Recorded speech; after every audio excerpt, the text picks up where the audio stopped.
আলহামদুলিল্লাহ আলহামদুলিল্লাহি রাব্বিল আলামিন আসসালাতু ওয়াসসালামু আলা সাইয়্যিদিল মুরসালিন ওয়া আলা আলিহি ওয়া সাহবিহি আজমাইন রাব্বি ইশরাহ লি সাদরি ওয়া ইয়াসসির লি আমরি ওহলুল উকদাতাম মিন লিসানি ইয়াফকাহু কাওলি।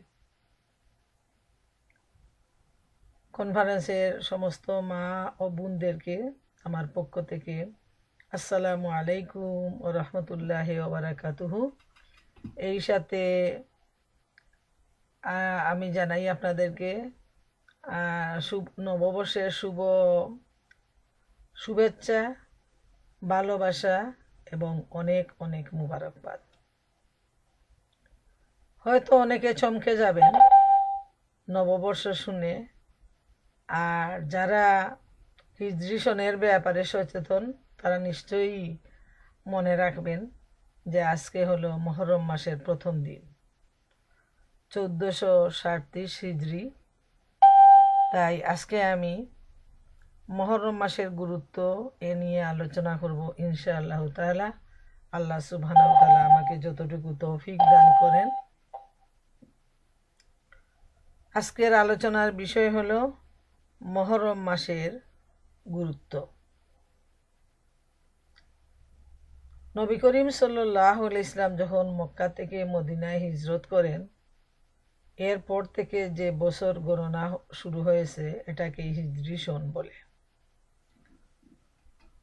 এবং এ সম্পর্কে 12 মাস সম্পর্কে সূরা তওবায় আল্লাহ তাআলা ইরশাদ করেন, মাসের সংখ্যা আল্লাহর নিকট 12টি। তাইলে এই 12 মাসের সংখ্যাটা আল্লাহ তাআলাই আমাদের জন্য নির্ধারণ করে দিয়েছেন, এবং নবীজির হিজরতের পরেই এর গণনা শুরু। এর মানে হলো হিজরতের বর্তমানে 1437 হিজরি, এবং আজকে হলো মুহররম মাসের প্রথম দিন। সেই হিসাবে বছরের যেহেতু শুরু ইসলামী বছরের, তাই সবাইকে আমি প্রথমেই নববর্ষের শুভেচ্ছা জানাচ্ছি। এবং বছরের প্রথম মাস হলো মুহররম। মুহররম অর্থাৎ হারাম থেকে আসছে এই মুহররম। হারাম শব্দের অর্থ হলো সম্মানিত, আর আরেকটা অর্থ হলো নিষিদ্ধ। যেমন কাবা শরীফের নাম দেয়া হয়েছে হারাম শরীফ, এর মানে হলো সম্মানিত। তো সেই হিসাবে এই মুহররম হলো সম্মানিত একটা মাস। হিজরি 12 মাসের মধ্যে প্রথম মাসটা হলো মুহররম মাস, যে মাসকে ঘোষণা দেওয়া হয়েছে সম্মানিত মাস হিসাবে, পবিত্র মাস হিসাবে। আর 4টা মাসকে আল্লাহ তাআলা নির্ধারিত করে দিয়েছেন পবিত্র মাস হিসাবে। সেই 4টা মাস হলো মুহররম, রজব, জিলকদ এবং জিলহজ। এই 4 মাসে যুদ্ধ বিগ্রহ করা আরবে নিষিদ্ধ ঘোষণা করা হয়েছে। যদি আল্লাহর পক্ষ থেকে হুকুম আসে বা জেহাদের প্রয়োজন হয়, সেই প্রয়োজনে যুদ্ধ করা যেতে পারে। তা না হলে এই 4 মাসটাকে একটা সম্মানিত মাস হিসাবে নেওয়া হয়েছে, যাতে সেই জাহেলিয়াতের যুগে যখন তখন যুদ্ধ, অশান্তি, মারামারি, কাটাকাটি এটাই ছিল। তো আল্লাহ তাআলা যাতে মানুষ আরামে শান্তিতে জীবনযাপন করতে পারে, বসবাস করতে পারে, চলাফেরা করতে পারে, সেজন্য সবার জন্য এই 4 মাসটাকে নিষিদ্ধ করে দিয়েছেন, যাতে সেখানে শান্তি বিরাজ করে। এবং এর মধ্যে হলো মুহররম প্রথম মাস। এই মাসের আরেকটা গুরুত্ব হলো যে নবী করিম সাল্লাল্লাহু আলাইহি ওয়াসাল্লাম বলেছেন, উত্তম রোজা হচ্ছে রমজানের পর আল্লাহর মাস মুহররম মাসের। আল্লাহর মাস বলতে এখানে শাহরুল্লাহ বলা হয়েছে। শাহরুল্লাহর অর্থ হলো আল্লাহর মাস। তাই এখানে দেখা যায় মুহররম মাসকে আল্লাহর মাস হিসাবে ঘোষণা করেছেন স্বয়ং নবী করিম সাল্লাল্লাহু আলাইহি ওয়াসাল্লাম। এখন যেহেতু বছরের প্রথম মাস, আর আজকে ভাগ্যক্রমে বছরের প্রথম মাসের প্রথম দিনটাই আমরা পেয়ে গেছি। আল্লাহ তালার দরবারে অসংখ্য শুক্রিয়া যে এবারে ঈদের দিনটাও আমরা পেয়ে গেলাম, আলোচনার সুযোগ হলো আমাদের ঈদের রাতে। আর আজকে আমাদের যে প্রথম দিনটা বছরের সেটাও আমরা পেয়ে গেলাম। এটা আমাদের বোনদের কিসমত, আমাদের সবার কিসমত যে বিগত এক মাসটা আমরা কিভাবে কাটালাম তার একটা পর্যালোচনা আমাদের করতে হবে। মুসলমান হিসাবে আমাদের সমাজে যে সমস্ত অপসংস্কৃতি অন্যায় চালু রয়েছে নববর্ষে যে হিসাবে, যেমন পয়লা জানুয়ারি যখন আসে, পয়লা বৈশাখ যখন আসে, তখন মুসলমানদের মধ্যে যে অন্যায় অপসংস্কৃতি বেহায়াপনা যেটা চালু রয়েছে সেটাকে সম্পূর্ণভাবে বর্জন করতে হবে এবং শরীয়তের পদ্ধতি অনুযায়ী যেভাবে আল্লাহ রব্বুল আলামিন আমাদের জন্য রুল রেগুলেশন দিয়েছেন, যেভাবে আল্লাহ রসুল সাল্লাল্লাহু আলাইহি ইসলাম নিজে জীবনযাপন করেছেন এবং উম্মতকে জীবনযাপন করার জন্য নির্দেশ দিয়েছেন, সেই পথ ধরে আমাদেরকেও চলতে হবে। তাই বছরের প্রথম দিন হিসাবে আমরা সবাই এটাই চিন্তা করব যে আমাদের জীবন থেকে আরও একটা বছর যোগ হয়ে গেল, আমরা একটা বছর হারিয়ে ফেললাম আমাদের জীবন থেকে, কবর আমাদের নিকটবর্তী হয়ে যাচ্ছে।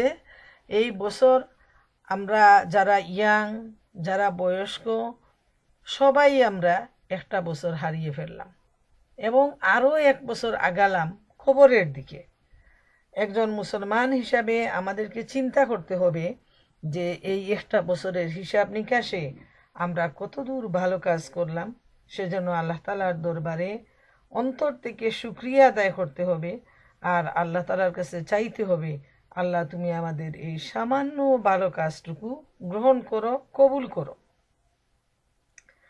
আর ছোট বড় সগিরা কবিরা যত গুনাহ আমরা করেছি সেজন্য মহান আল্লাহ তালার কাছে মাফ চাইতে হইবে, তওবা করতে হবে, যাতে আল্লাহ সুবহানাহু তাআলা আমাদের জীবনের সমস্ত গুনাহ খাতা মাফ করে আমাদেরকে আজকের দিন থেকে আরও ভালো হওয়ার জন্য সুযোগ দান করেন।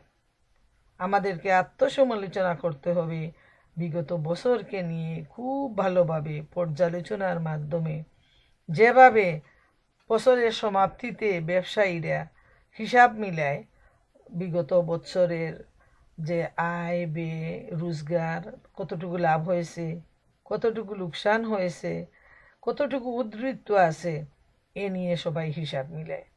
যারা বিদেশে আছেন তারাও কতটুকু করতেছেন দেশের জন্য, নিজের জন্য, ঘর বাড়ির জন্য, ব্যাংক ব্যালেন্স কত আছে, সবাই কিন্তু যে মানবীয় ফিতরত হিসাবে ওটা আমরা সবাই করে থাকি, কিন্তু আখিরাতের হিসাবটা আমরা খুব কম মিলাই।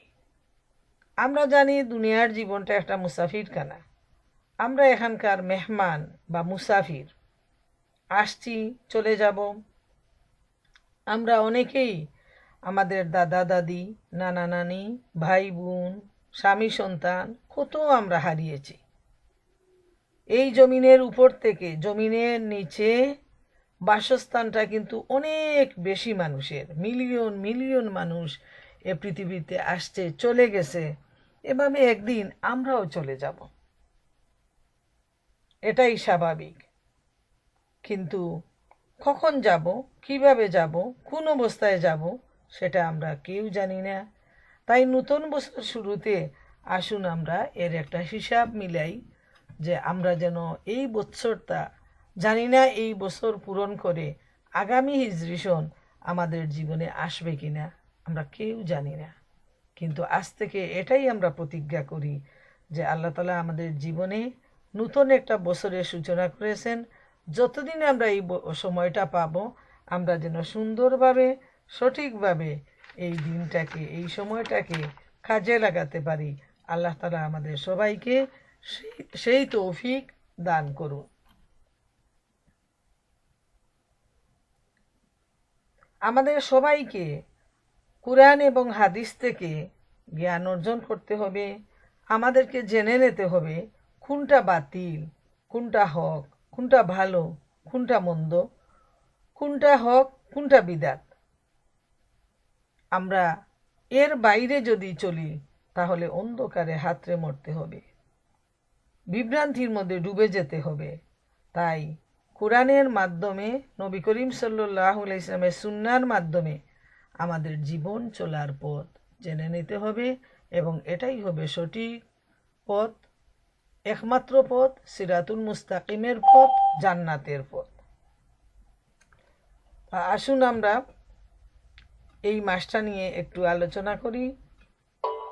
মুহররম মাস এমন একটা মাস যে মাস সম্পর্কে নবী করিম সাল্লাল্লাহু আলাইহি ওয়াসাল্লামের অন্য একটি হাদিস রয়েছে। তিনি বলেছেন যে বছরের মধ্যে একটি মাস হচ্ছে সবচেয়ে গুরুত্বপূর্ণ, সেটা হলো রমজান মাস, এবং একটি দিন হলো গুরুত্বপূর্ণ, সেটি হলো আশুরার দিন।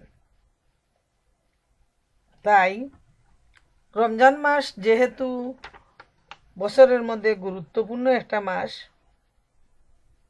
এবং পুরা মাসটাই আমাদের জন্য অত্যন্ত গুরুত্বপূর্ণ, দিনের রোজা আর রাতের কিয়াম। আর নবী করিম সাল্লাল্লাহু আলাইহি ওয়াসাল্লাম বলছেন যে বছরের মধ্যে একটা দিন গুরুত্বপূর্ণ, সে দিনটা হলো আশুরার দিন। তাই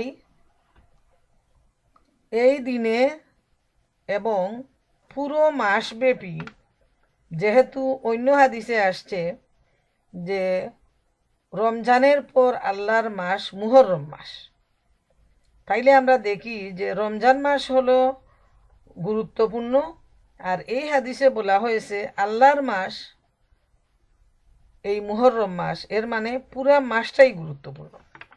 আর অন্য হাদিসে রয়েছে যে আশুরার দিনটা হলো গুরুত্বপূর্ণ। আমরা দুইটাই পর্যালোচনা করব ইনশাআল্লাহ তাআলা। যেহেতু নবী করিম সাল্লাল্লাহু আলাইহি ওয়াসাল্লাম বলছেন আল্লাহর মাস এই মুহররম মাস, অতএব এই মাস ব্যাপী বেশি বেশি রোজা রাখা, ইবাদত করা সবচেয়ে উত্তম। এবং বিশেষ করে নবীজি যেভাবে করেছেন ঠিক সেভাবে আমাদের করতে হবে। প্রতি সোমবার, বৃহস্পতিবার তিনি রোজা রাখতেন, অথবা আইয়ামে বীজের রোজা, এ মাসের 13, 14, 15 তারিখ, এই 3টা রোজা। তারপর হলো বিশেষভাবে যাদের দ্বারা এতগুলা সম্ভব নয়, অসুস্থ বয়স্ক মানুষ, তো তারা শুধু আশুরা রোজা রাখতে পারেন। আশুরা রোজার ব্যাপারে হাদিসে রয়েছে যে নবী করিম সাল্লাল্লাহু আলাইহি ওয়াসাল্লাম মদিনায় ইহুদিদের রোজা রাখতে দেখে তিনি সাহাবায়ে কেরামদের জিজ্ঞেস করলেন যে তারা কেন রোজাব্রত পালন করছে। সাহাবীরা বললেন, মুসা আলাইহিস সালাম এদিনে বনী ইসরাইলদের নিয়ে নীল নদ পাড়ি দিয়েছিলেন এবং ফেরাউনের নির্যাতন থেকে রেহাই পেয়েছিলেন, এজন্য এদিনে তারা রোজা রাখে। নবী করিম সাল্লাল্লাহু আলাইহি ওয়াসাল্লাম তখন বললেন, তাদের চাইতেও আমাদের হক বেশি, অতএব এখন থেকে আমরাও এদিনে শুকরিয়া স্বরূপ রোজা পালন করব। তবে তারা একটি রোজা রাখে, আমরা এদিনে 2টি রোজা রাখব। প্রিয় বোনেরা আমার, মনে রাখা প্রয়োজন যে যাতে বেদিনের সাথে, ইহুদিদের সাথে বা মুশরিকদের সাথে আমাদের কোনো ধরনের কোনো মিল না হয়, সেজন্য আমরা দেখি সবসময় রাসূল করিম সাল্লাল্লাহু আলাইহি ওয়াসাল্লাম তাদের সাথে পার্থক্য সাধনের জন্য তিনি ব্যতিক্রম করেছেন। যেমন এখানে বলছেন তারা একদিন রাখে, আমরা রাখবো 2 দিন, তাদের সাথে যেন আমাদের কোনো মিল না হয়। অতএব মনে রাখতে হবে যে এই 2 দিনটা হলো, যেমন এবারে আমি আপনাদেরকে জানিয়ে দিচ্ছি প্রথমেই যে এবারে রোজা হল, আজকে যদি 1 তারিখ হয় তাইলে 23 তারিখ হলো আশুরা, অর্থাৎ মহরমের 10 তারিখ হবে অক্টোবরের 23 তারিখ। যেহেতু ইংরেজি মাসটাই সবাই গণনা রাখেন, হিসাব জানেন, হিসাব রাখেন, সেই হিসাবে এ বারটা হলো শুক্রবার। তো আমরা যদি 9 ও 10 তারিখ অর্থাৎ মহরমের 9 এবং 10 তারিখ রাখি, তাইলে দুইটা হয়ে যায়। অথবা আমরা মহরমের 10 এবং 11 তারিখ যদি রোজা রাখি, তাইলেও দুইটা হয়ে যায়। এবং যাদের অভ্যাস আছে বৃহস্পতি শুক্র রাখা, তাদের তো অটোমেটিক বৃহস্পতি এবং শুক্র চলে আসে। তো কেউ কেউ বলেছেন যে যদি কেউ দুইটা রাখতে না পারে, না পারার জন্য সে একটা রাখতে পারবে, এতে তার সওয়াব হবে, কোনো সন্দেহ নাই এবং কোনো গুনাহ হবে না। এটা হলো যারা দুর্বল বা পারতেছেন না অথবা ভুলে গেছেন, শুধু একটাই তারা রাখবেন, এতে গুনাহ হওয়ার কোনো আশঙ্কা নেই। কিন্তু নবী করিম সাল্লাল্লাহু আলাইহি ওয়াসাল্লামের নির্দেশ হলো যেহেতু দুইটি রোজা রাখা, অতএব আমরা চেষ্টা করব 9, 10 অথবা 10 এবং 11। তাই মনে রাখবেন 23 তারিখ হলো অক্টোবরের 10 মহরম অর্থাৎ আশুরা। অতএব আমরা সবাই যেন ক্যালেন্ডারে দাগ দিই এবং 9 এবং 10 অথবা মহরমের 10 এবং 11 এই দুইটা দিন আমরা রোজা করি। এই রোজা খুবই সওয়াবের। এ সম্পর্কে বেশ কয়েকটা সহি হাদিস আসছে যে নবী করিম সাল্লাল্লাহু আলাইহি ওয়াসাল্লাম উৎসাহিত করেছেন আশুরায় রোজা রাখার জন্য এবং দুইটা রোজা রাখার প্রতি তিনি নির্দেশ দিয়েছেন। এছাড়াও আমরা দেখতে পাই জাহেলিয়াতের যুগে মুশরিকরাও এদিনে রোজা রাখত, আশুরার দিনে। তারা ইব্রাহিম আলাইহিস ইসলামকে ফলো করত এবং সেই হিসাবে ইব্রাহিম আলাইহিস ইসলামের সুন্নত হিসাবেও তারা এই দিনে রোজা রাখত। যেহেতু এখানেও একটি ঘটনা রয়েছে যে ইব্রাহিম আলাইহিস ইসলামকে আগুনে ফেলা হয়, নমরুদ আগুনে ফেলে এবং ওই দিনে তিনি মুক্তি পান, যে দিনটা ছিল আশুরার দিন।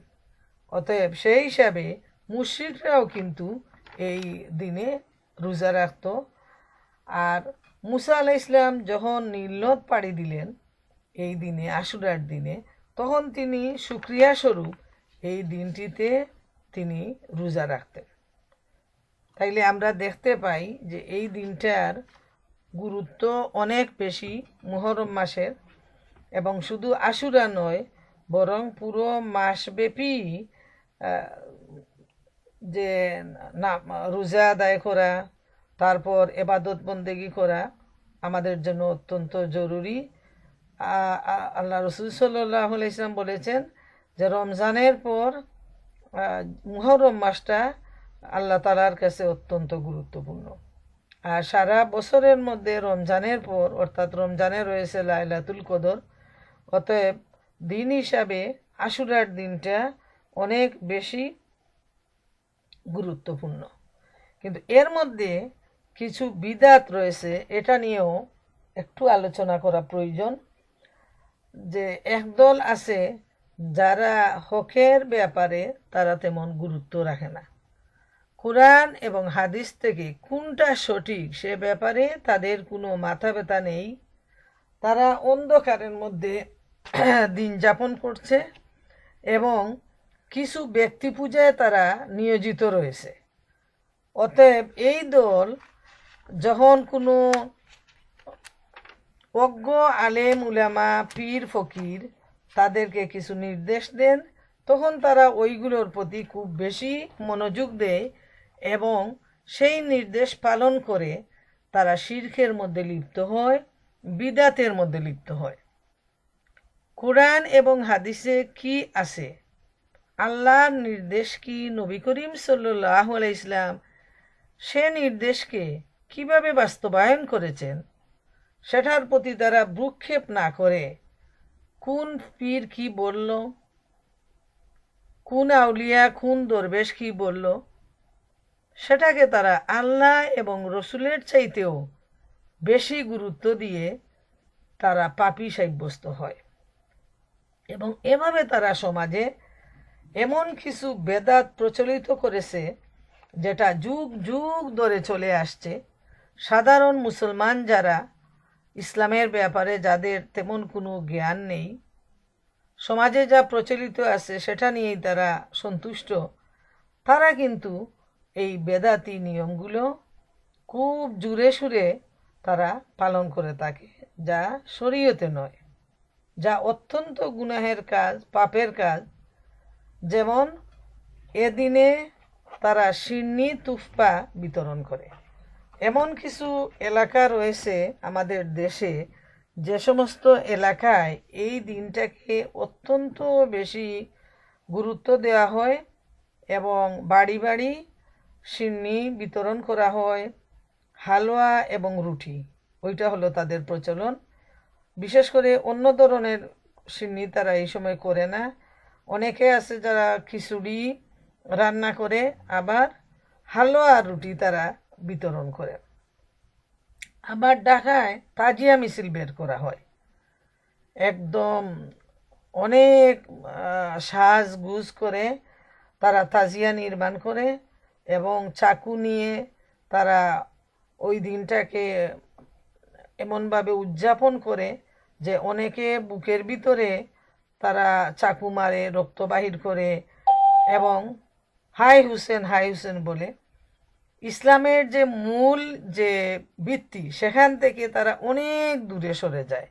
কোথায় হুসেনের ঘটনা, সর্বশেষ ঘটনা যে ওই দিন ইমাম হুসাইনের সাথে যে এজিদের সাথে যে যুদ্ধ হয় এবং নির্মমভাবে তারা ইমাম হুসেনকে হত্যা করে তিনি শহীদ হন, সেটা হলো ইসলামের সবচেয়ে শেষ ঘটনা। এবং তার যে শিক্ষা সেটা হলো অন্যায়ের মূলোৎপাটন করে ইসলামকে, ন্যায়কে প্রতিষ্ঠিত করার জন্য তিনি জীবন দিয়েছেন। সেই ন্যায়কে প্রতিষ্ঠা করার ব্যাপারটা ভুলে গিয়ে, বাদ দিয়ে তারা শুধু ওই দিন তাজিয়া মিছিল করে হাই হুসেন করে ইরানে এবং পাকিস্তানে, বাংলাদেশে, এইভাবে কিছু কিছু দেশে ওই দিনটাকে খুব বেশি সুখ দিবস হিসাবে তারা পালন করে এবং তারা এমন কিছু ঘটনা ঘটায় যেটা সম্পূর্ণ বিদআত এবং শিরকের মধ্যে এই ঘটনাটা পড়ে যায়। যে আল্লাহ এবং রসুল যা বলেননি, নবী যা করেননি, তার চাইতে তারা ইসলামের ভিতরে একটা বিশেষ দিন নিয়ে আসে এবং নিজেকে তারা হত্যা করে। এমন একটা কাজ করে যে চাকু দিয়ে নিজের বুকে মারে, আঘাত করে, রক্ত প্রবাহিত করে। এটা সম্পূর্ণ বিদআত, এটা সম্পূর্ণভাবে পরিত্যাজ্য। এইভাবে ইসলামে কোনো নিয়ম নেই, সুখ দিবস বলে ইসলামে কোনো কিছু নেই। নবী করিম সাল্লাল্লাহু আলাইহি ইসলামের ইন্তেকালের পর সাহাবায়ে কেরামরা সুখ দিবস পালন করেননি। এমনকি নবী করিম সাল্লাল্লাহু আলাইহি ইসলাম উনার প্রাণপ্রিয় স্ত্রী এবং সন্তান মারা গেছেন, শেষ যে ছোট সন্তান ইব্রাহিম মারা গেছেন, এ সময় তিনি খুবই দুঃখ ভারাক্রান্ত হয়েছিলেন, কিন্তু আমরা দেখিনি কোনো সুখ পালন করতে, কোনো সুখ দিবস পালন করতে। মনের যে দুঃখ, যেটা বেদনা, যেটা সেটা অশ্রু হয়ে জোরে, কিন্তু সেজন্য কোনো দিবস পালনের প্রয়োজন হয় না এবং ইসলাম এটাকে কোনো সময়ই কোনো নিয়ম নীতি হিসাবে পালন করতে দেয়নি। প্রিয় বোনেরা আমার, তাই এই বেদাত যেটা সমাজে প্রচলিত আছে, সিন্নি বিতরণ, তুফা বিতরণ, এইগুলো থেকে দূরে সরতে হবে এবং যারা এই ব্যাপারটুকু নিয়ে আসে তাদেরকে এই ব্যাপারে নিষেধ করতে হবে যে ইসলামে এ ধরনের কোনো কিছু কথাও আমরা পাইনি, অতএব যা ইসলামে নেই সেটা আমরা কখনো পালন করব না, মানব না, বরং এগুলো হলো সম্পূর্ণ বিদআত। অতএব এটাকে সম্পূর্ণভাবে পরিত্যাগ করতে হবে এবং এই সাথে আমাদের যাদের মধ্যে এই নিয়মটা প্রচলিত রয়েছে তারা এটাকে সম্পূর্ণভাবে বিসর্জন করবেন এবং সবাইকে বিসর্জন করার জন্য আহ্বান জানাবেন। মহরম মাসের যে আশুরা দিবস যেটা আমরা পালন করে থাকি এবং যেটা প্রচলিত হয়েছে সমাজে, তো আশারা থেকে আসছে। আশারা আরবি শব্দ যার অর্থ হলো 10।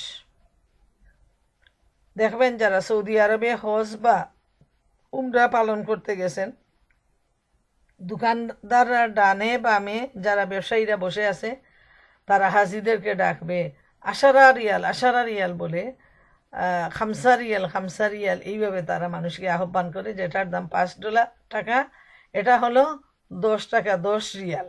তো আশারা শব্দের অর্থ হলো 10 এবং যেহেতু অনেকগুলা ঘটনা এই দিনে সংগঠিত হয়েছে বলে এই দিনটাকে আশুরা হিসাবে এটা বিশেষ তাৎপর্য দেওয়া হয় আশুরা দিবস হিসাবে। ইসলামের ইতিহাসে অনেক ঘটনা সংগঠিত হয়েছে, তাই আমরা আজকে যেটুকু সম্ভব আলোচনা করব এবং আমরা পরবর্তীতেও আরও আলোচনা করার চেষ্টা করব ইনশাআল্লাহ তাআলা, যাতে আল্লাহ তাআলা আমাদেরকে সঠিকভাবে বুঝার তৌফিক দিন যে যেটা ইসলামে সত্যিকারভাবে রয়েছে সেটাই আমরা জানব এবং সেভাবেই আমরা পালন করব, যেভাবে আল্লাহ রসুল পালন করার জন্য বলেছেন। এর বেশিও আমরা করব না আর এর কমও আমরা করব না। আশুরার দিনে আসমান এবং জমিন লোহে মাহফুজ ও কলম সৃষ্টি হয়েছে বলে বিভিন্ন ইতিহাসের মধ্যে রয়েছে। আর এই দিনে আল্লাহ রব্বুল আলামিন হজরত আদম আলাইহিস ইসলামকে পৃথিবীতে প্রেরণ করেন এবং বিবি হাওয়াকে পৃথক 2টি জায়গায় প্রেরণ করা হয়, একদিকে আদম আলাইহিস ইসলামকে, অন্যদিকে বিবি হাওয়াকে। দুইজন যখন পৃথিবীর 2 দিকে পাঠানো হয় আল্লাহ রব্বুল আলামিনের পক্ষ থেকে, তখন হজরত আদম আলাইহিস ইসলাম বুঝতে পারলেন যে কি ভুলের জন্য তাকে পাঠানো হয়েছে, যেহেতু তিনি আল্লাহ তাআলার নির্দেশিত একটা নির্দেশ তিনি অমান্য করেছিলেন, লঙ্ঘন করেছিলেন। তারপর তিনি ব্যথিত হয়ে গেলেন, বুঝতে পারলেন নিজের ভুল এবং আল্লাহ তাআলা তাকে শিখিয়ে দিলেন একটি দোয়া এবং আল্লাহর শিখানো সেই দোয়াটা তিনি রাত দিন তসবিহ করতে শুরু করলেন এবং সেটা হলো রাব্বানা জালামনা আনফুসানা ওয়া ইল্লাম তাগফির লানা ওয়া তারহামনা লানাকুনান্না মিনাল খাসিরিন। হে আমার রব, আমি নিজের উপর জুলুম করেছি, অতএব তুমি আমাকে ক্ষমা করে দাও। ওয়াতারহামনা, তুমি আমার প্রতি রহম করো। লানাকুনান্না মিনাল খাসিরিন, না হয় আমি খুসরুন, যে ক্ষতিগ্রস্ত হয়ে যাব, ক্ষতিগ্রস্তদের অন্তর্ভুক্ত হয়ে যাব। যদি তুমি আমাকে মাফ না করো তাহলে আমি ক্ষতিগ্রস্তদের অন্তর্ভুক্ত হয়ে যাব। হজরত আদম আলাইহিস ইসলাম যখন এই দোয়া পড়তে শুরু করলেন রাত দিন, আল্লাহ সুবহানাহু তাআলা তার এই দোয়া মঞ্জুর করে নিলেন, অর্থাৎ কবুল করলেন। যখন আল্লাহ তাআলার কাছে হজরত আদম আলাইহিস ইসলামের দোয়া কবুল হয়ে গেল, গৃহীত হয়ে গেল, মঞ্জুর হয়ে গেল, তখন আল্লাহ রব্বুল আলামিনের হুকুমে দুজনেই 2টা জায়গা থেকে হেঁটে হেঁটে সেই আরাফাতের ময়দানে গিয়ে মিলন হলো।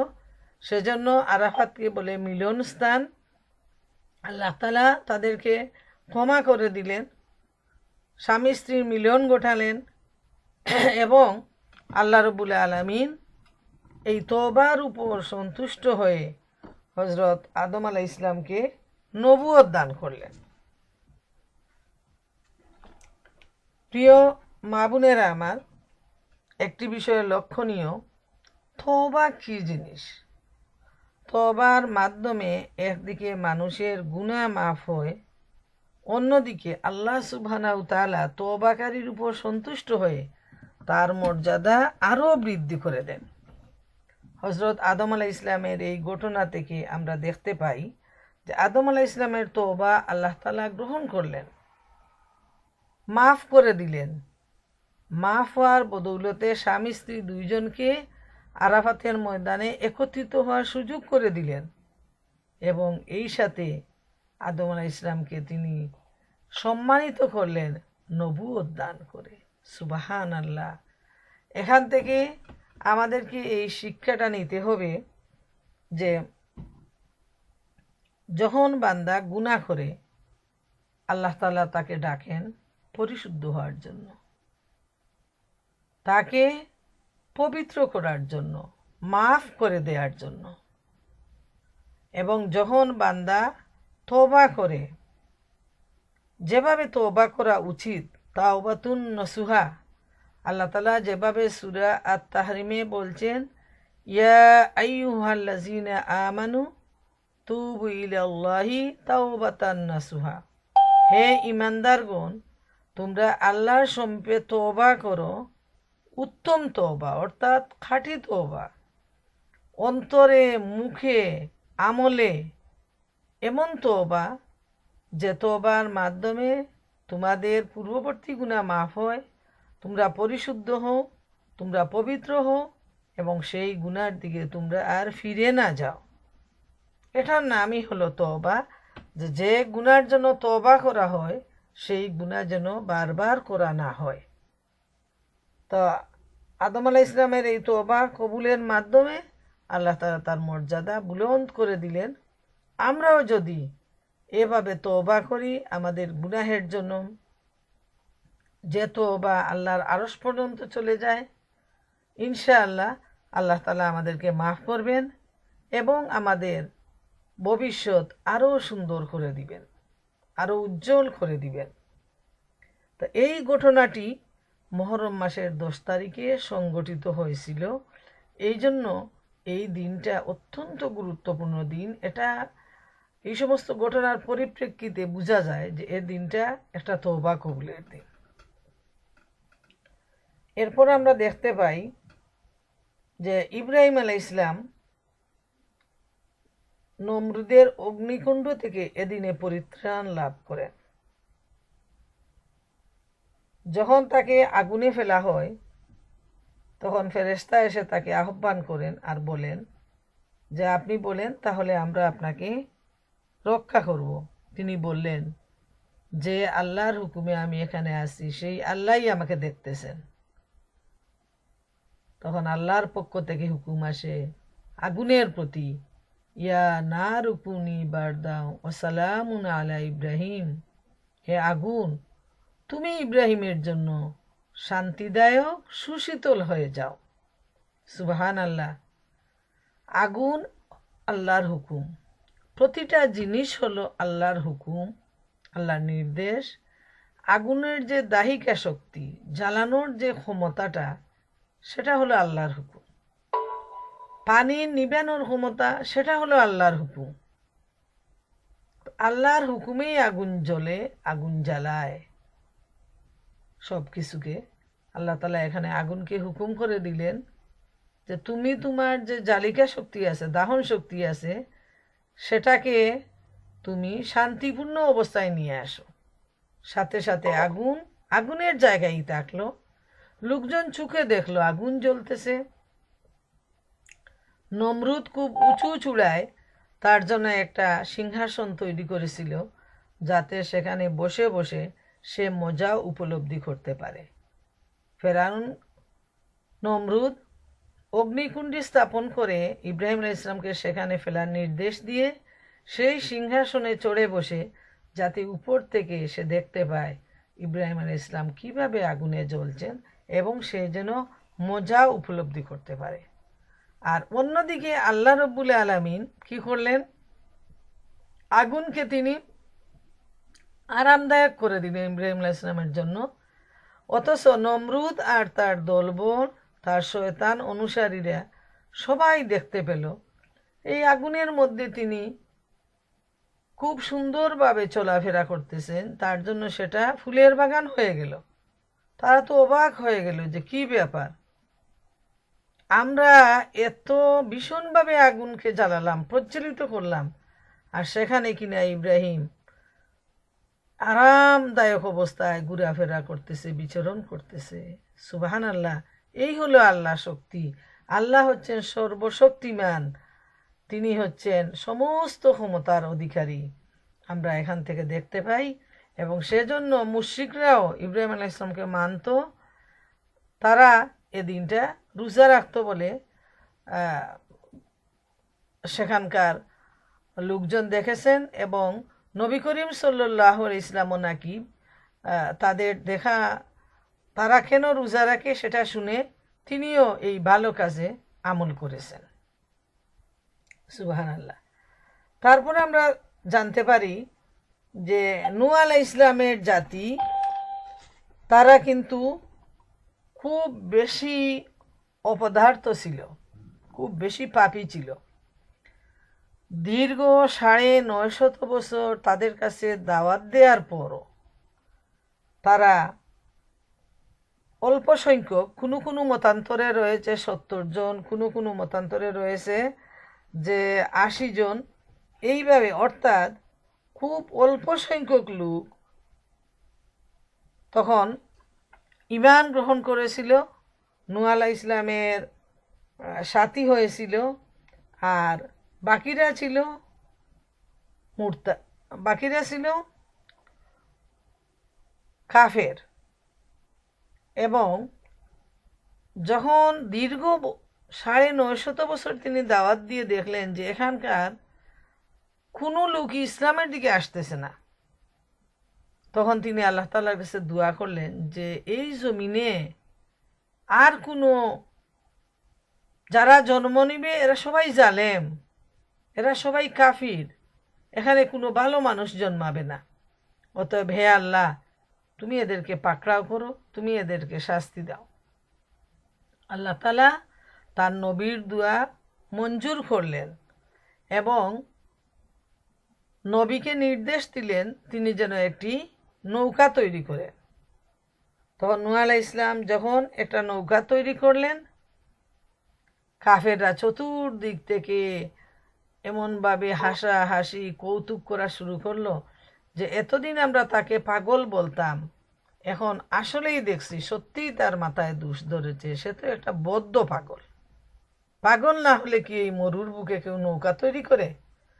এইভাবে তারা চতুর্দিকে এই দাওয়াতটা আরো ছড়িয়ে দিতে লাগলো যে এতদিন হয়তো তোমাদের কারো কারো মনে বিশ্বাস জন্মেনি, কিন্তু এখন ঠিকই দেখো আসলেই যে নূহ একজন পাগল।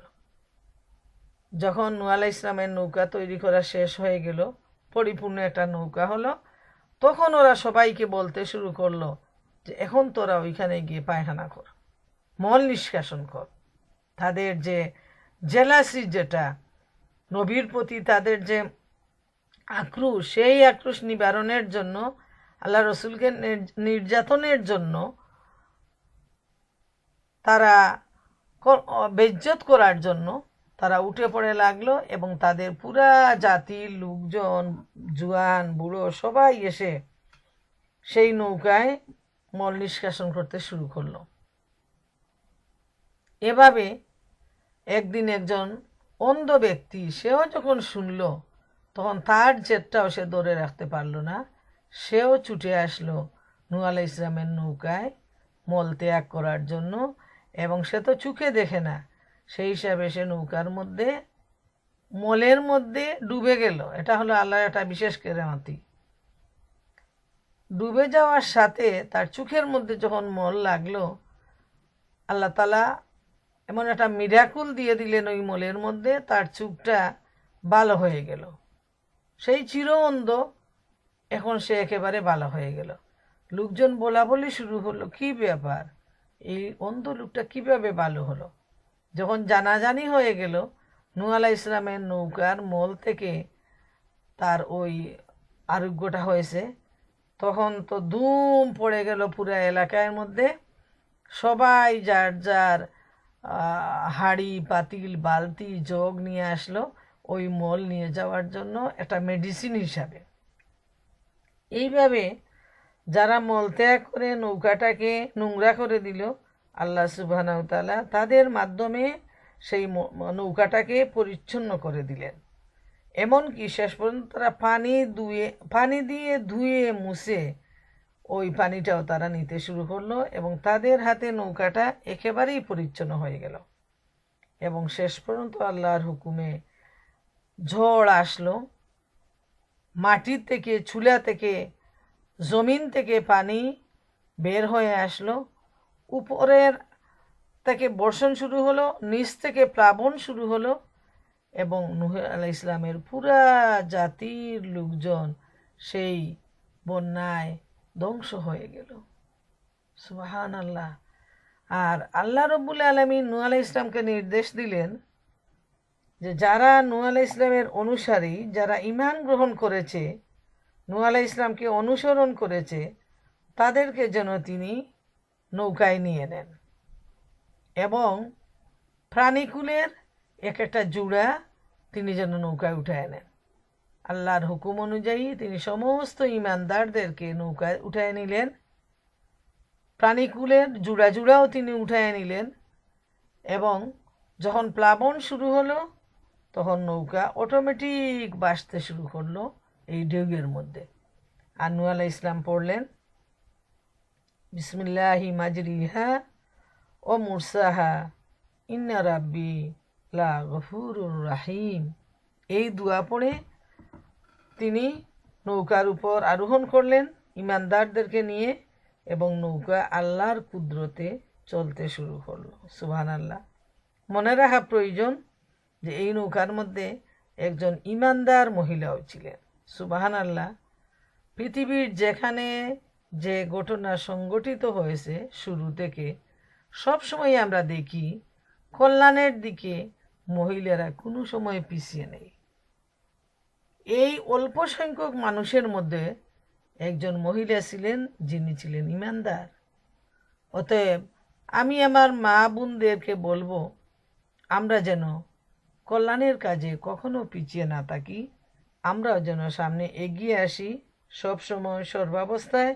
তাহলে ইনশাআল্লাহ আল্লাহ রব্বুল আলামিনের প্রিয় বান্দাদের সাথে আমরাও সামিল হয়ে যাব, এতে কোনো সন্দেহ নেই। তাহলে আমরা এখানে দেখতে পেলাম যে এই যে নূহ আলাইহিস সালামের নৌকাটা ভাসতে শুরু করলো অজানার পথে এবং বেশে বেশে এক সময় এই মানুষ আর পশু পাখি নিয়ে এই নৌকাটা মহরম মাসের 10 তারিখে রাশিয়ার একটি পাহাড় যেটার নাম হলো জুদি পাহাড়, ওই পাহাড়ে গিয়ে নৌকাটা থামলো এবং নূহ আলাইহিস সালাম তার দলবল নিয়ে, প্রাণীকুল নিয়ে সেই পাহাড়ের উপর আরোহণ করলেন এবং যত মানুষ ছিল এই পৃথিবীতে এরা সবাই বেদিনরা ধ্বংস হয়ে গেল। আর যে সমস্ত অল্প সংখ্যক লোক ছিল দিনদার, তাদেরকে নিয়ে আবার নতুন পৃথিবী শুরু হলো। এজন্য বলা হয় যে দ্বিতীয় পৃথিবী। নূহ আলাইহিস সালামের সময়কার প্লাবনের পরবর্তী সময় থেকে আজ পর্যন্ত যে বিলিয়ন বিলিয়ন মানুষ এই পৃথিবীতে আসছে তারা হলো দ্বিতীয় পৃথিবীর মানুষ বলা হয়, যেহেতু এর আগে এই 70 থেকে 80 জন মানুষ ছাড়া আর কোনো মানুষই প্রাণে বেঁচে ছিল না। এদের মাধ্যমেই পরবর্তী বনি আদমের সৃষ্টি। সুবহানাল্লাহ। তাইলে আল্লাহ তাআলা এই দিনটা এত গুরুত্বপূর্ণ যে এই দিনে এই ঈমানদার মানুষদেরকে আল্লাহ সুবহানাহু ওয়া তাআলা তিনি একটা নিরাপদ আশ্রয়ে নিয়ে আসলেন। তারা ঈমানদার ছিল, এজন্য আল্লাহ তাআলা তাদেরকে এই বিশাল প্লাবন থেকে মুক্তি দিয়ে নিরাপদ আশ্রয়ে নিয়ে গেলেন। পরবর্তী যে ঘটনাটা সংঘটিত হয়েছিল সেটা ইউসুফ আলাইহিস সালাম, আমরা জানি যে তার ভাইয়েরা তাকে খুব হিংসা করত। ইয়াকুব আলাইহিস সালাম ছিলেন তাদের বাবা, তো তিনি ইউসুফ আলাইহিস সালামকে খুবই ভালোবাসতেন, উনার চাল চলন আচার ব্যবহার সব মিলে। তো সেজন্য তার বাকি ভাইয়েরা খুব হিংসা ছিল। এই হিংসার বশবর্তী হয়ে তারা সবাই সলা পরামর্শ করলো যে বাবার কাছ থেকে এই সন্তানকে কেড়ে নিয়ে যাওয়ার। সেই পরামর্শ মোতাবিক তারা ইয়াকুব আলাইহিস ইসলামকে বলল যে বাবা, আমরা তো একটা বনে যাব, আমরা একটা মানে খেলাধুলা করব, আনন্দ করব একটা বিশেষ দিনে, তো আমাদের সাথে ইউসুফকেও আপনি দেন। তো তাদের ধারণা ছিল যে কোনো অবস্থায় তিনি ইউসুফকে দিবেন না, যেহেতু তাদেরকে তিনি বিশ্বাস করেন না। তিনি বুঝতে পারেন যে এই ভাইরা ইউসুফ আলাইহিস ইসলামের প্রতি তারা খুব জেলাস।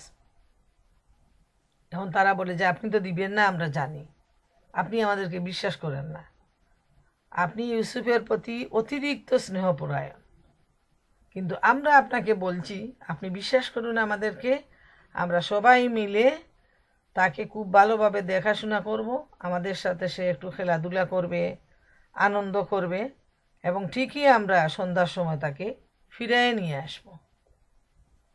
এইভাবে এত জোর করলো তারা যে ইয়াকুব আলাইহিস ইসলাম বৃদ্ধ মানুষ এবং সবগুলা ছেলে এসে এমনভাবে রিকোয়েস্ট করতেছে যে তিনি না দিয়ে পারলেন না। তিনি তাদের হাতে দিলেন এবং আল্লাহর উপর তিনি সঁপে দিলেন।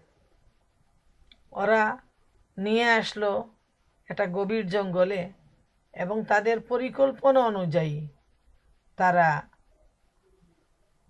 পরামর্শ করলো যে ইউসুফ আলাইহিস ইসলামকে তারা মেরে ফেলবে।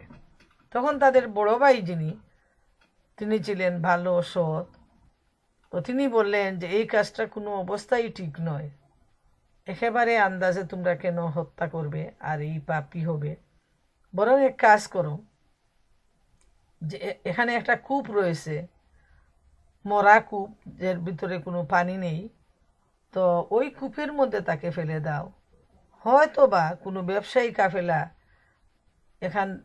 এখান দিয়ে যাতায়াতের সময় তাকে উঠায় নিবে এবং এভাবে সে বেঁচে যাবে আর তোমরাও তার হাত থেকে রক্ষা পাবে। তখন তারা বলল ঠিক আছে, তোমার পরামর্শটাই মেনে নিলাম। এই বলে তারা তাকে এখানে ফেলে দিল এবং তার কাপড় চোপড়ে তারা রক্ত মেখে সেটা নিয়ে বাড়ি ফিরে আসলো এবং কান্নাকাটি করে বাবাকে বলল যে আপনি তো বিশ্বাস করবেন না, কিন্তু বিশ্বাস না করেই বা উপায় কি, আমরা তো তাকে অনেক যত্ন করেছি, দেখাশোনা করেছি, তারপরও বন থেকে একটা বাঘ এসে তাকে খেয়ে ফেললো, এই হলো তার পরিচয়, এই দেখেন তার কাপড় চোপড় রক্ত মাখা। বাবা তো বুঝতে পারলেন যে একটা কিছু হয়েছে, এটা তাদেরই কারসাজি।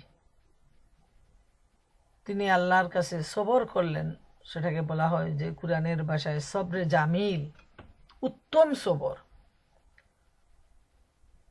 আর আল্লাহর উপর ভরসা করে রইলেন। তো এদিকে একটা ব্যবসায়ী কাফেলা কিছু লোক ওই দিকে যাচ্ছে, তখন তাদের পানির প্রয়োজন, একজনকে তারা পানির জন্য পাঠিয়েছে বালতি নিয়ে।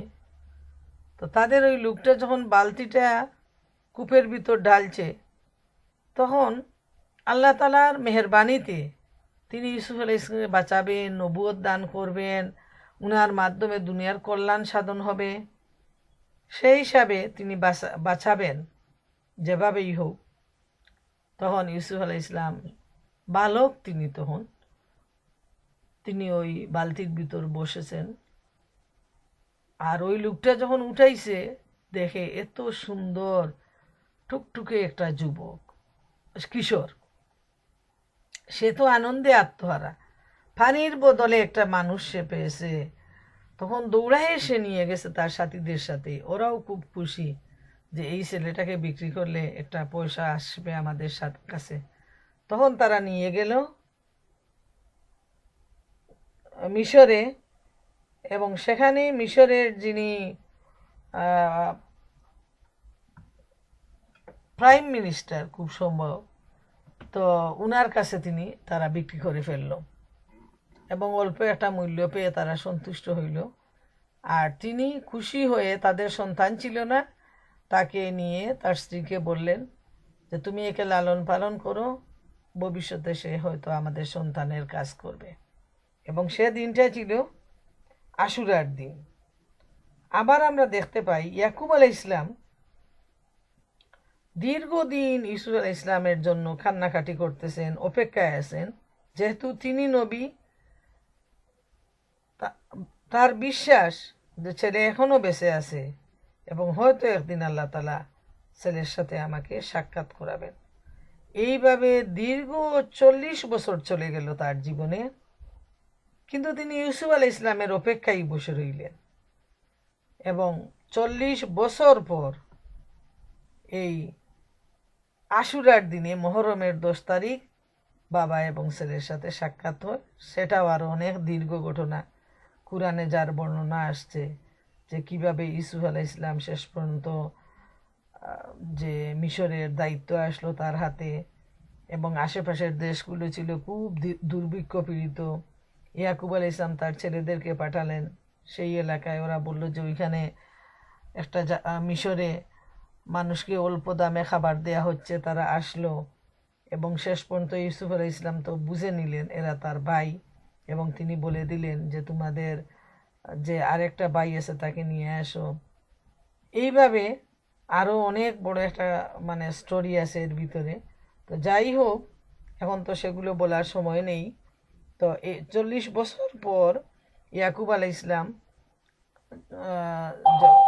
যখন তিনি মিশরে গেলেন, ইউসুফ আলাইহিস ইসলাম ডেকে নিলেন, তখন বাবা এবং ছেলের সাথে সাক্ষাৎ হয়।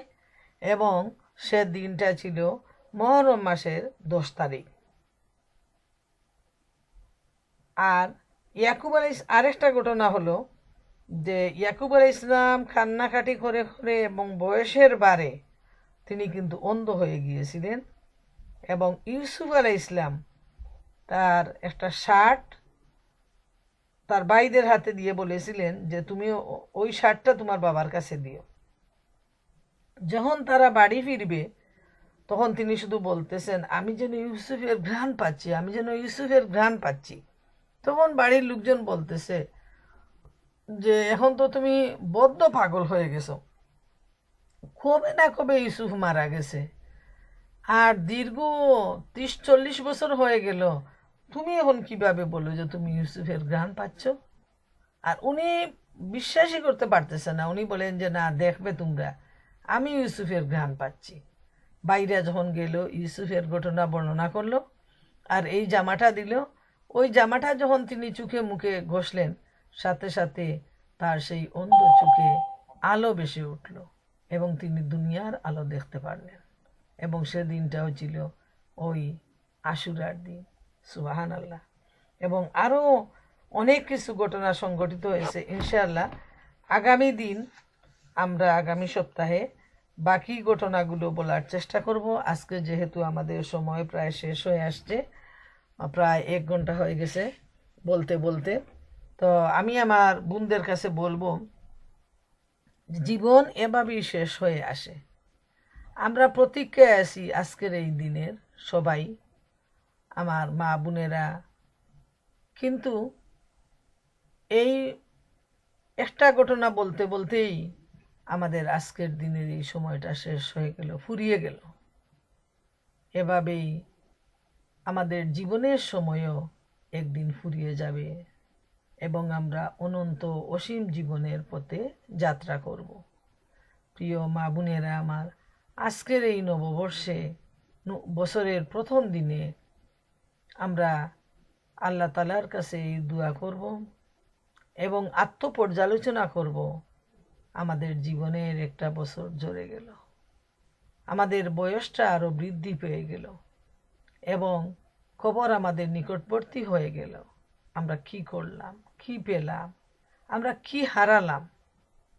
এত মূল্যবান সময় আমাদের জীবন থেকে চলে গেল। আখিরাতের জন্য আমরা কি পুঁজি সংরক্ষণ করলাম? দুনিয়ার পুঁজি তো দুনিয়াই থাকবে, দুনিয়ার বাড়ি, দুনিয়ার গাড়ি, দুনিয়ার সম্পদ, ছেলে মেয়ে সবই পড়ে থাকবে। কবরের সাথে তো কেউ হবে না। মৃত্যুর সাথে সাথে আমরা লাশ হয়ে পড়ে থাকব। দাফন কাফনের জন্য মানুষ অস্থির হয়ে যাবে, পেরেশান হয়ে যাবে, তাড়াহুড়া করবে, এটাই দুনিয়ার নিয়ম। কিন্তু আমাদের সাথে থাকবে আমাদের আমল। সেটা যদি নেক আমল হয়, সেটা হবে আমাদের সৌভাগ্যের কারণ। এই নেক আমল হবে আমাদের চিরজীবনের সাথী। আজকের এই 1 ঘন্টা সময়ও আমরা যা শুনলাম, যা বললাম, তা যদি আমাদের নিজেদের জীবনে কাজে লাগাই, সেটা আখেরাতের একটা পুঁজি হবে, বড় ক্যাপিটাল হবে। হয়তো দুনিয়ার জীবনে এটাকে খুবই এটা তুচ্ছ কিছু মনে করে অনেকে, এবং মনে করে বলেই এ দিনটাকে ভুলে যায়, এই সময়টাকে ভুলে যায়, দুনিয়ার অন্যান্য কাজকর্ম নিয়ে ব্যস্ত হয়ে যায় এবং সেটাই মনে করে যে তার জীবনের সবচেয়ে বড় পাওনা। কিন্তু প্রিয় মা বোনেরা আমার, আসল পাওনা হলো আখেরাতের পাওনা, আখেরাতের পুঁজি।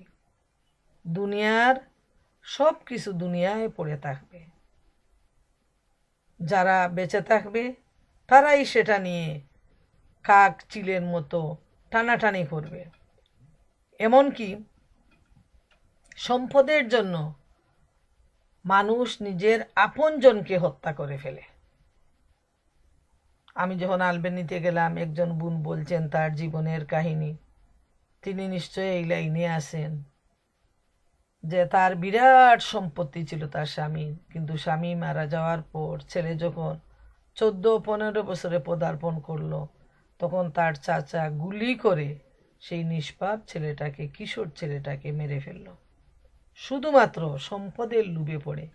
অথচ আমরা কোরআন থেকে জানতে পাই এতিমের যে হক কত বেশি। আমরা কোরআন থেকে অনেক আলোচনা করেছি, হাদিস থেকে আলোচনা করেছি, কিন্তু মানুষ এগুলো সব ভুলে যায়।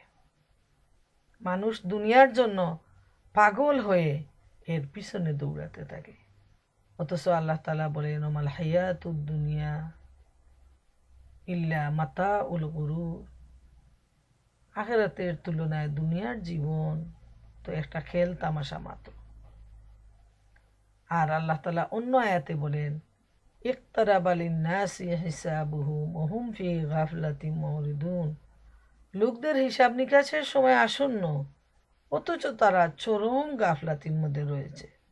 আল্লাহ তাআলা অবাক হয়ে বলেন তার বান্দাদের এই অবস্থা দেখে, যে তোমাদের সামনেই তো হিসাব, এই আজকে মারা গেলে এই তো তোমার হিসাব শুরু হয়ে গেল, দুনিয়ার তোমার আমল বন্ধ হয়ে গেল, কোথায় তোমার নামাজ, কোথায় তোমার রোজা, কোথায় তোমার দান খয়রাত, সবই তো শেষ হয়ে গেল মৃত্যুর সাথে সাথে। অতএব প্রিয় বোনেরা, আসুন আমরা আমাদের জীবনটাকে কাজে লাগাই। এই নতুন বছর শুরু হওয়ার সাথে সাথে নতুন কর্ম উদ্দীপনা নিয়ে আসুন আমরা আখেরাতের জন্য প্রতিযোগিতা করি, আল্লাহর প্রিয় বান্দা হওয়ার জন্য আমরা প্রাণপণ চেষ্টা চালাই, আর জান্নাতে গিয়ে যেন আমরা সবাই একই রশি ধরে আমরা যেন সবাই জান্নাতের বাগানে বিচরণ করি।